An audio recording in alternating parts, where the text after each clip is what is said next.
Hello friends, welcome back to my recruitment channel. I hope you all are doing great. So friends, इस video में हम जो बात करने वाले हैं वो बड़ा ही इंटरेस्टिंग टॉपिक है कि what is the most important part in the recruitment. Friends, recruitment industry में चाहे आप आईटी रिक्रूटर हो या नॉन आईटी रिक्रूटर हो, रिक्रूटमेंट इंडस्ट्री में काफी सारे 7 to 8 स्टेजेस होते हैं, इंपॉर्टेंट स्टेप्स होते हैं जो बहुत ज्यादा जरूरी होते हैं. लेकिन उन सब में से भी जो मोस्ट इम्पोर्टेंट पार्ट होता है रिक्रूटमेंट में वो क्या है उसके बारे में हम डिस्कस करेंगे. तो वीडियो ज्यादा लंबी नहीं है, छोटी वीडियो है, पूरे एग्जाम्पल के साथ आपको समझाया हुआ है. वीडियो को पूरे एंड तक देखना, आपको अच्छे से समझ आ जाएगा. तो फ्रेंड, बिना डिले करे आगे हम मूव करते हैं. लेकिन उससे पहले फ्रेंड, आपसे रिक्वेस्ट है कि अगर आपने मेरे चैनल को सब्सक्राइब नहीं किया है या बेल आइकन पर प्रेस नहीं किया है या मेरे चैनल पर नए हैं रिक्रूटमेंट चैनल पर, तो प्लीज चैनल को सब्सक्राइब कर देना ताकि रिक्रूटमेंट से रिलेटेड ही आपको काफी सारी वीडियोस है वो मिलती रहें. तो आगे अब हम मूव करते हैं. पहले एक लुक देख लेते हैं कि वो कौन से मोस्ट इम्पोर्टेंट पार्ट है रिक्रूटमेंट में. तो फर्स्ट जो पार्ट है वो है जॉब डिस्क्रिप्शन. सेकंड जो पार्ट आता है वो है कॉन्वर्सेशन. अब ये क्वेश्चन अराइज होता है कि कैसे, मतलब इंपॉर्टेंट स्टेप्स फ्रेंड बहुत सारे होते हैं रिक्रूटमेंट में, लेकिन जॉब डिस्क्रिप्शन और कॉन्वर्सेशन इन दो पार्ट को बहुत ज्यादा मोस्ट प्रायोरिटी पर रखा जाता है रिक्रूटमेंट में. तो जेडी और कॉन्वर्सेशन किस तरीके से इंपॉर्टेंट है वो हम आगे डिस्कस करते हैं. Let us move towards the example से आपको अच्छे से समझ आ जाएगा. तो फर्स्ट जो पार्ट आता है वो है हमारा जॉब डिस्क्रिप्शन. कि जॉब डिस्क्रिप्शन कैसे इंपॉर्टेंट है, how job description is most important in the recruitment process. First point क्या है कि potential candidates want to know what they are getting into when applying. अब फ्रेंड्स क्या है कि जब हम कैंडिडेट को कॉल करते हैं तो पहले क्या होता है कि कैंडिडेट पूछता है, ऑब्वियसली जो भी पोटेंशियल कैंडिडेट होगा वो कोई भी ऐसे ही अपनी डिटेल शेयर नहीं कर देगा, जॉब के लिए ऐसे ही अप्लाई नहीं कर देगा. पहले वो जानना चाहेंगे कि हम कौन सी पोजीशन के लिए अप्लाई कर रहे हैं, वो जॉब डिस्क्रिप्शन जानना चाहेंगे, पोजीशन का ब्रीफ जानना चाहेंगे. तो जेडी इसीलिए ही इम्पोर्टेंट है रिक्रूटमेंट में. पहले हमें जॉब डिस्क्रिप्शन अच्छे से पता होना चाहिए, क्योंकि हर एक कैंडिडेट है वो अपनी डिटेल ऐसे ही नहीं देता, अपने पहले वो जानना चाहता है कि जॉब डिस्क्रिप्शन क्या है, कि कंपनी है वो एक कैंडिडेट को ढूंढ रही है तो वो एग्जैक्टली क्या स्किल सेट मांग रही है एक कैंडिडेट में.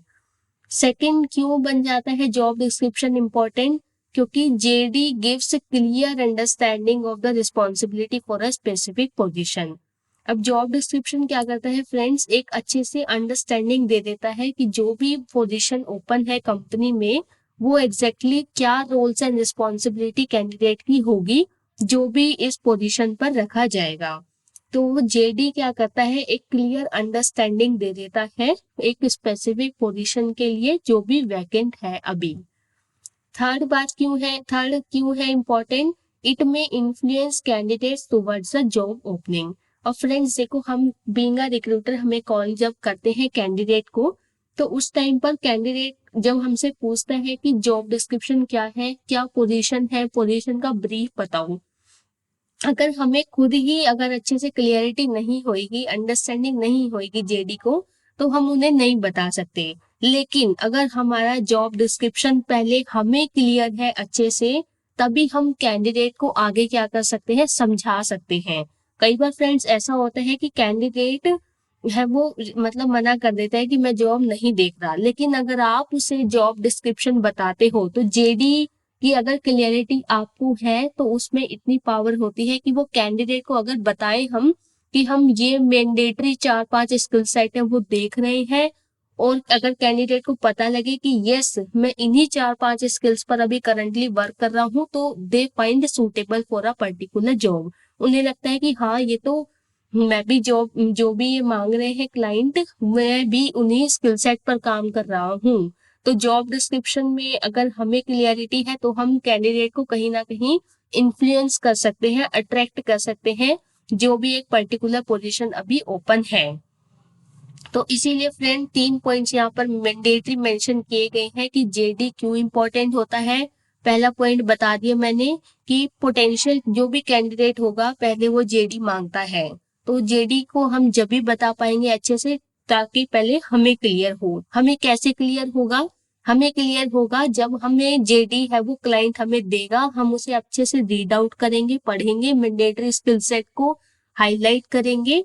इस तरीके से जेडी हमें क्लियर अंडरस्टैंडिंग दे देता है। और जब हमें क्लियर अंडरस्टैंडिंग हो जाएगी तो थर्ड पार्ट क्या है कि हम कैंडिडेट को कहीं ना कहीं इन्फ्लुएंस कर सकते हैं, अट्रैक्ट कर सकते हैं जॉब ओपनिंग के तरफ। कैसे अट्रैक्ट कर सकते हैं? क्योंकि जैसे मैंने आपको बताया कि कैंडिडेट अगर यही 5-6 स्किल सेट पर काम कर रहा है जो हम एग्जैक्टली देख रहे हैं, तो कैंडिडेट को लगता है कि अगर ये मेरे से मैच हो रही है तो वो अप्लाई कर सकते हैं। तो इस तरीके से फ्रेंड जेडी है वो मोस्ट इम्पॉर्टेंट पार्ट होता है रिक्रूटमेंट प्रोसेस में। जब ये फर्स्ट पार्ट इम्पोर्टेंट है तो सेकंड पार्ट जो आता है, फर्स्ट पार्ट है हमारा जेडी, सेकंड पार्ट है हमारा कॉन्वर्सेशन। कॉन्वर्सेशन का भी फ्रेंड उसी तरीके से ये क्रूशियल पार्ट है रिक्रूटमेंट प्रोसेस में जिस तरीके से जेडी है। पहला स्टेप आपको जेडी ही रखना है। जब आपको जेडी क्लियर होगा तभी आप कॉन्वर्सेशन करोगे कैंडिडेट से। तो किस तरीके से कॉन्वर्सेशन इंपॉर्टेंट पार्ट है फ्रेंड? फर्स्ट है कि first conversation with the candidate, set your company talent bar, set expectation regarding the responsibility and CTC. Friend हम जब कॉल करते हैं कैंडिडेट को, सारे मतलब रिक्रूटमेंट प्रोसेस में स्टेप बाय स्टेप करने के बाद जब हम एग्जैक्टली कॉल करते हैं कैंडिडेट को, तो हमारा जो फर्स्ट कॉन्वर्सेशन होती है कैंडिडेट के साथ वही बहुत ज्यादा इम्पोर्टेंट होती है। वही कॉन्वर्सेशन पहली जो कॉन्वर्सेशन होती है वो क्या कर देती है, हमारे एक तो कंपनी का टैलेंट बार शो करती है। कंपनी का कैसे टैलेंट शो करती है? मान लो कि फ्रेंड अगर आप किसी क्लाइंट, मान लो टीसीएस कंपनी के लिए हायर कर रहे हो, तो ज्यादातर कैंडिडेट को पता है कि टीसीएस कंपनी है वो कैसी है, एक बड़ी एमएनसी कंपनी है। लेकिन जब बात आती है मिड लेवल कंपनी की, जब मिड लेवल कंपनी की बात आती है, जैसे जोरिएंट हो गया, ये छोटी जो मिड लेवल कंपनी होती है, उस टाइम पर हमें जरूरत पड़ती है कैंडिडेट को बताने की कि ये कंपनी का लेवल क्या है, कितने कैंडिडेट इसमें काम कर रहे हैं, इसकी स्ट्रेंथ कितनी है, कितने साल पुरानी है। तो हमारी जो पहली कॉन्वर्सेशन होती है कैंडिडेट के साथ वही हमारे कंपनी का एक तो टैलेंट बार को सेट कर देती है कैंडिडेट के दिमाग में। दूसरा, कैंडिडेट की एक्सपेक्टेशन को हम सेट कर देते हैं किसके रिगार्डिंग, जो भी हम उन्हें जेडी बताएंगे, जॉब रिस्पॉन्सिबिलिटी, जॉब डिस्क्रिप्शन हम जो भी बताएंगे, तो वैसे ही कैंडिडेट के दिमाग में सेट हो जाता है, एक्सपेक्टेशन सेट हो जाती है कि ये जेडी है, ये कैंडिडेट देख रहा है। और वो फिर हम जो तीसरी बात आती है वो है सीटीसी, सैलरी के बारे में। तो पहली कॉन्वर्सेशन इंपॉर्टेंट इस तरीके से है कि कैंडिडेट को एक तो हम क्या करते हैं, कंपनी का अपना टैलेंट बार शो करते हैं, एक्सपेक्टेशन और सीटीसी। इस तरीके से फ्रेंड कॉन्वर्सेशन एक क्रूशियल पार्ट बनता है। पहली कॉन्वर्सेशन बड़े ही ध्यान से, इवन हर कॉन्वर्सेशन में हमें बड़ा ही एक तो एक्टिव रहना पड़ता है। सेकंड कैसे है, it influence and convince the candidate what the job opening. Friends बात करने का तरीका बहुत ही इंपॉर्टेंट है। वे ऑफ टॉकिंग कैंडिडेट को क्या कर सकता है, कहीं ना कहीं इन्फ्लुएंस कर सकता है और कन्विंस कर सकता है कैंडिडेट को टुवर्ड्स द जॉब ओपनिंग। कई बार फ्रेंड देखो रिक्रूटमेंट इंडस्ट्री में हमें काफी एक स्ट्रेटेजी मेंटेन करके चलना होता है, उसी स्ट्रेटेजी के थ्रू ही हम कैंडिडेट को क्या करवा सकते हैं, ऑन बोर्ड करवा सकते हैं। तो फ्रेंड्स हमें कन्विंसिंग पावर भी आनी चाहिए। एक बीइंग अ रिक्रूटर हमारे में कन्विंसिंग पावर होनी चाहिए। कैंडिडेट की मल्टीपल क्वेरी को सॉल्व करने का बहुत अच्छे से तरीका हमें आना चाहिए, वे ऑफ टॉकिंग हमें पता होना चाहिए।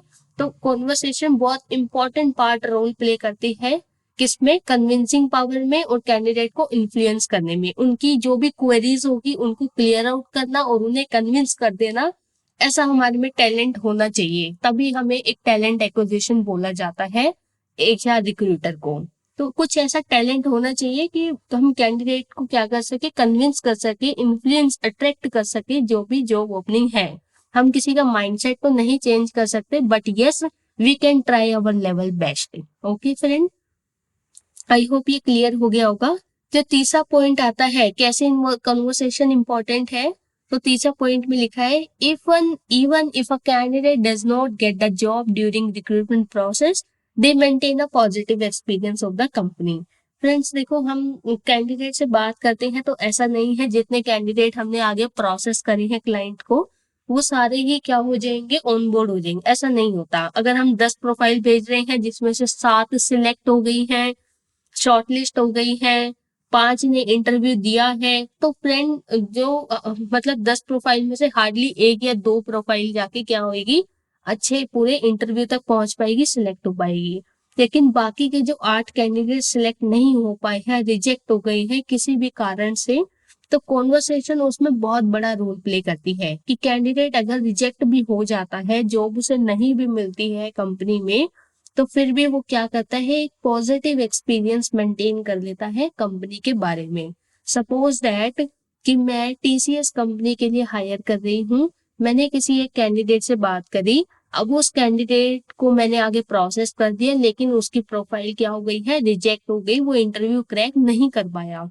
लेकिन मेरा वे ऑफ टॉकिंग इतना स्ट्रॉन्ग था, इतना अच्छा था कि मैंने उससे पूरा ड्यूरिंग द रिक्रूटमेंट प्रोसेस एक good way of communication maintain करके रखा। तो उसका मतलब एक एक्सपीरियंस जो है रिक्रूटर के साथ, टीसीएस के रिक्रूटर के साथ जो एक्सपीरियंस है वो बहुत अच्छा स्ट्रॉन्ग हो गया। अभी फ्रेंड मैं टीसीएस रिक्रूटर हूँ, टीसीएस कंपनी में जैसे रिक्रूटर हूँ, तो उस टाइम पर उस कैंडिडेट के दिमाग में एक पॉजिटिव एक्सपीरियंस आ गया कि टीसीएस कंपनी कैसा है, कि थोड़ा सा वे ऑफ टॉकिंग बहुत ज्यादा मैटर करता है, कि कैंडिडेट को अगर जॉब नहीं भी मिलती है तब भी हम क्या कर सकते हैं कि मान लो दोबारा से ये जॉब ओपनिंग आ जाए 1 साल बाद या 5 महीने बाद या 6 महीने बाद, दोबारा से हम इस कैंडिडेट को रीच आउट करके वहां पर दोबारा से कैंडिडेट को बोल सकते हैं कि आप इंटरव्यू अपीयर करो। तो ये जब भी पॉसिबल होता है जब हम एक कॉन्वर्सेशन का एक इम्पोर्टेंट रोल प्ले है वो करते हैं कैंडिडेट के साथ। तो इस तरीके से फ्रेंड कॉन्वर्सेशन एक क्रूशियल पार्ट होता है रिक्रूटमेंट प्रोसेस में। First is job description and second is the conversation. I hope friend आपको ये अच्छे से क्लियर हो गया होगा ये टॉपिक। तो अगर वीडियो अच्छी लगी हो तो फ्रेंड प्लीज चैनल को लाइक सब्सक्राइब करना मत भूलना और hit कर देना सब्सक्राइब बटन पर। Thank you friends for watching this video. Do not forget to subscribe my channel. Thank you.